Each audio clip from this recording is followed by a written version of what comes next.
ಈಗಾಗಲೇ ಬಾಗಲಕೋಟೆಯಲ್ಲಿ ಉಪಚುನಾವಣೆಯ ಕಣ ರಂಗೇರ್ಬಿಟ್ಟಿದೆ. ಈ ಬಾರಿ ಚುನಾವಣೆಯಲ್ಲಿ ನಾವು ಗೆಲ್ತೀವಿ ಸಚಿವ ಸತೀಶ್ ಜಾರಕಿಹೊಳಿ ಹೀಗಂತ ಪ್ರತಿಕ್ರಿಯೆ ಕೊಟ್ಟಿದ್ದಾರೆ. ಜಾತಿ ಸಮುದಾಯದ ಮೇಲೆ ನಡೆಯೋದಿಲ್ಲ, ಸಿಂಪತಿಗಿಂತ ವರ್ಚಸ್ಸು ತುಂಬಾ ಮುಖ್ಯ ಆಗುತ್ತೆ, ಎಲ್ಲರನ್ನ ವಿಶ್ವಾಸಕ್ಕೆ ತೆಗೆದುಕೊಳ್ಳುವಂತಹ ಕೆಲಸ ಆಗಿದೆ ಅಂತ ಹೇಳಿ ಮಾತನಾಡಿದ್ದಾರೆ.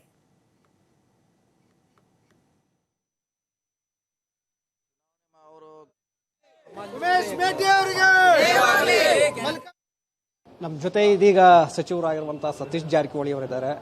ಬಾಗಲಕೋಟೆ ಉಪಚುನಾವಣೆಯಲ್ಲಿ ಸಂಪೂರ್ಣವಾದಂಥ ಜವಾಬ್ದಾರಿಯನ್ನು ತಿಮ್ಮಾಪುರ ಹಾಗೆ ಜಾರಕಿಹೊಳಿ ಅವರು ಹೊತ್ಕೊಂಡಿದ್ದಾರೆ. ಸೊ ಇದೀಗ ಏನು ಹೇಳ್ತಾರೆ ಕೇಳೋಣ. ಸರ್, ಬಾಗಲಕೋಟೆಯಲ್ಲಿ ತಮ್ಮದೇ ಇನ್ಚಾರ್ಜ್ ಇದೆ, ಅಭ್ಯರ್ಥಿಯನ್ನು ಗೆಲ್ಲಿಸ್ಕೊಂಡು ಬರಬೇಕು ಅಂತೇಳಿ ನಿಮಗೆ ಟಾಸ್ಕನ್ನು ಕೊಟ್ಟಿದ್ದಾರೆ. ತಿಮ್ಮಾಪುರ ಅವರು ಕೂಡ ಜೊತೆಗಿದ್ದಾರೆ. ಹೇಗೆ ನಡೀತಾ ಇದೆ? ಮಾಡ್ತಾ ಇದ್ದೀವಿ. ನಾನು 3-4 ಸಾರಿ ಈಗಾಗಲೇ ಹೋಗಿ ಬಂದಿದ್ದೀನಿ ಬಾಗಲಕೋಟೆಗೆ. ನಾಮಪತ್ರ ದಿವಸ ಹೋಗಿದ್ದೀವಿ. ಸೊ ಇನ್ನು ಮತ್ತೆ ಹೋಗಬೇಕಾಗಿದೆ. ಅಲ್ಲಿ ನಮ್ಮ ಕಾರ್ಯಕರ್ತರು ಆಲ್ರೆಡಿ ಕೆಲಸ ಮಾಡ್ತಿದ್ದಾರೆ.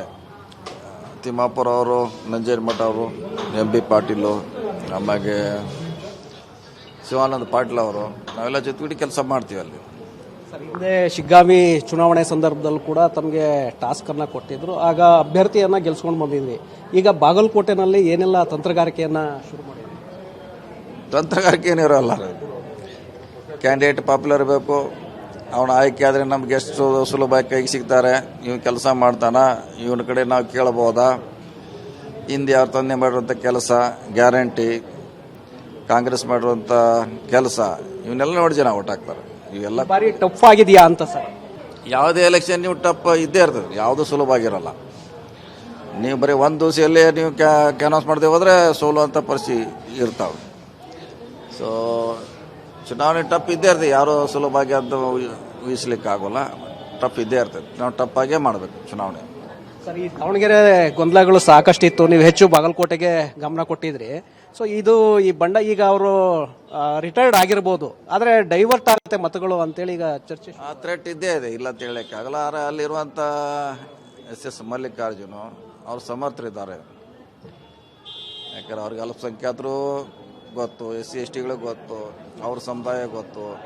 ಸೊ ಅವ್ರಿಗೆ ಚುನಾವಣೆ ಅವರೇ ಲೀಡ್ ಮಾಡೋದ್ರಿಂದ ಚುನಾವಣೆ ಸುಲಭ ಆಗುತ್ತೆ. ಇನ್ನು ಯಾರ್ಯಾರು ನಮ್ಮಿಂದ ದೂರ ಆಗಿದ್ದಾರೆ ಅವ್ರನ್ನ ವಾಪಸ್ ತರುವಂಥ ಪ್ರಯತ್ನ ಮಾಡಬೇಕು.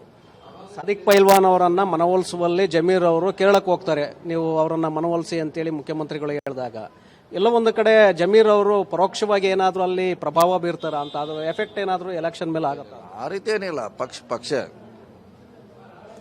ಪಕ್ಷದ ಮ್ಯಾಗ ಮತ್ತಾರು ಡಿಪೆಂಡ್ ಆಗಿರ್ತಾರೆ, ಲೀಡರ್ ಮ್ಯಾಗ ಇರೋಲ್ಲ. ಸೊ ಅವ್ರು ನಾವು ಲೀಡರ್ ಯಾವ ಕಡೆ ಹೋದ್ರು ಕೂಡ ಪಕ್ಷದ ಪರವಾಗಿ ಜನ ಮತ ಮಾಡ್ತಾರೆ. ಎರಡು ಕ್ಷೇತ್ರಗಳಲ್ಲೂ ಕೂಡ ಈಸಿಯಾಗಿ ಗೆಲ್ಲುವಂತಹ ಅವಕಾಶ ಆಗತ್ತಾ? ಈಸಿ ಏನಿಲ್ಲ, ಸ್ಟ್ರಾಂಗ್ ಆಗಿ ತಗೋಬೇಕದು. ಈಸಿ ಅಂತ ಯಾವುದಿರಲ್ಲ. ನಾವು ಬಿಟ್ಟರೆ ಹೋಗೇ ಬಿಡ್ತೈತೆ. ಗಟ್ಟಿಯಾಗಿ ಹಿಡ್ಕೊಂಡೇ ಗೆಲ್ಲಬೇಕು. ಯಾಕಂದ್ರೆ ನಮ್ಮ ಸೀಟ್ ಅದು, ನಮ್ಮ ಸೀಟು ನಾವು ಉಳಿಸ್ಕೊಳ್ಳಿಕ್ಕೆ ಇಡೀ ಪಾರ್ಟಿ ನಾವೆಲ್ಲ ಪ್ರಯತ್ನ ಮಾಡ್ತೀವಿ. ಸಾಮರ್ಥ್ಯ ಇಲ್ವಾ ಅವರಿಗೆ ಟಿಕೆಟ್ ಪರ್ಚೇಸ್ ಮಾಡೋದಕ್ಕೆ ಅಂತೇಳಿ ಶುರುವಾಗಿದೆ ಸರ್? ಇಲ್ಲ, ತೊಗೊಳಕ್ಕೆ ಏನು 1 ಲಕ್ಷ ರೂಪಾಯಿ ಇದ್ರೂ ತೊಗೋತಾರೆ. ಏನು ತೊಂದರೆ ಇಲ್ಲ. ಅವರೇ ಕೊಡೋಲ್ಲಿ ಇನ್ನು 2 ಎಕ್ಸ್ಟ್ರಾ ಕೊಡಿ ಅಷ್ಟೇ ಬಂದದ ಸಮಸ್ಯೆ. 2 ಕೊಡ್ತಿದ್ರೆ ಇನ್ನು 2 ಕೊಡಿ, ನಾವು ಹಮ್ದೋ ಹಮಾರಿದೋ ಅಂತ 4 ಜನ ಹೋಗಾರ ಅಷ್ಟೇ ಅವರು.